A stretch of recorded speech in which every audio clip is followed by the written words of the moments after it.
doesn't have a big do, but I joined this practice many years ago, 1990, and Jim had been in partnership with Faye Wilson for about a year, I think, before then, and we were in the dispensary just down Coventry Road, and the branch surgery just opposite Asda in a terraced house. And conditions weren't great. Yeah, conditions definitely weren't great. I mean, I didn't actually see it, but on one occasion, apparently on a Saturday surgery, it was quiet and rats just popped up in the corner. And we only had one consulting room, so we had to take it in shifts, hot desking, as it's called. Maybe we'll have to go back to that if we have too many dogs. Dr. Wilson was definitely the organiser. Yes. Faye was a fantastic organiser of the place. But Jim was responsible pretty much for this building, for looking at the design, organising the builders and so on. And I think it's the building and the extension are things that Jim's been very involved with over the years, and it has it's improved the service that we can offer for patients dramatically, really. I learned fairly soon that Jim had worked in Africa for a while, and he obviously experienced some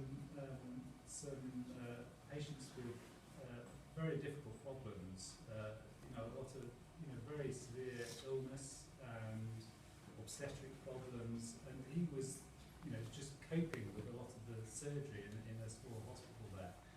And I think one of the things that he sometimes found here was patients complaining about very minor illnesses was sometimes a difficult thing to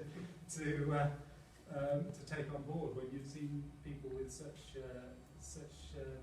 difficult problems in the past. But Jim was always kind. Is always kind to people, both colleagues and patients. And he's got a lovely manner with people.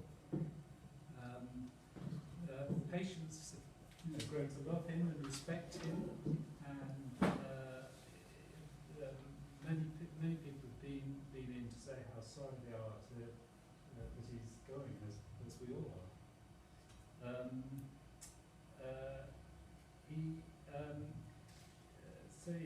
He's got a fantastic knowledge of families in the area, and it's a pity to lose that really.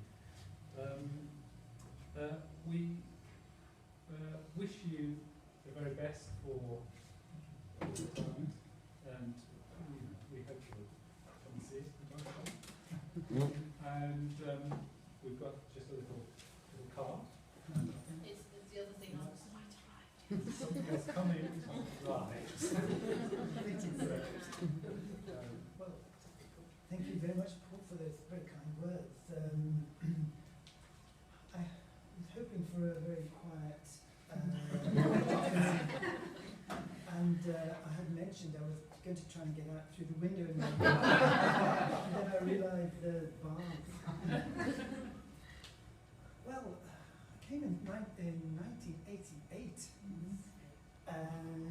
shortly after Tracy, and it's flown by. It's been a very good life here with my colleagues and with the patients. I kind of felt at home when I came to Smallheath, and I sort of forgot about the presence of Blues football ground so close. But I felt at home, and the people I met were interesting. Patients. I don't know how many people have come through my office in those years, but some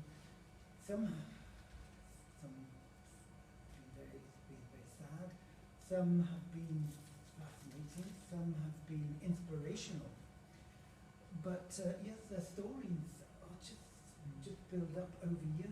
So we have a privilege in meeting patients in this context. Yep, there have been some funny patients. Remember when a chap caught England, a wee man from Donegal, and he always used to, it's a puzzle, his medical condition, but I'd always deal with him, and then as he'd go down the corridor, he'd go, "Hey," and then I'd say, "Oh."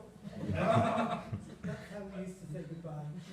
And so one time I made a home visit to him, and I saw him that he was in one corner, and the other corner, the joke, there was a statue of Elvis Presley. And he said, so I pressed the button, and Elvis started to sing in Urdu.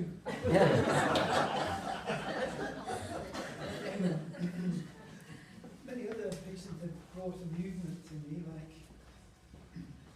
well, the lady that this Christmas brought me a present of woolly underpants and woolly vests. Also, other people, a lot of people tease me about Aston Villa. I don't know why, but they do. The home visits have been sometimes intriguing. Once I got caught up in a high-rise with a chap who was schizophrenic. I had to go and do a section for him. The psychiatrist had been and gone, so I was just there and a little social worker. And then two young police officers who looked about 16 years of age. So, got in, but schizophrenic, locked the door and he was going prancing around. And it was a little bit bizarre because he used to dress as a lady at times in high heels and so forth. But the little police officers were really worried. I'm sure they'd been only working for a week or two. Somehow or other, one of them got out of the balcony and called for help. And we were liberated by the riot squad who kicked in the door. Another time, I remember a call from a very upset gentleman who some folks will know about him and the ability to throw it. He said, "I've lost my leg. I'm so upset." When I got there, it was a very charming old chap who used to have a false leg. But a burglar got in, took his false leg and took all his money. But he took the false leg, so poor Charlie couldn't chase him. Well, this is the patients, and as I say, fascinating people that I've met, and I've learned so much. Now my colleagues, well, the first few years it was quite a fascinating, changing time, lots of changes. Faye Wilson was really buzzy, doing everything, organising things. She was a remarkable person, and she made some great achievements since leaving us. But with the departure of Faye, Helen came and calmed us all down. Yeah, that's changed now. But over I've been told.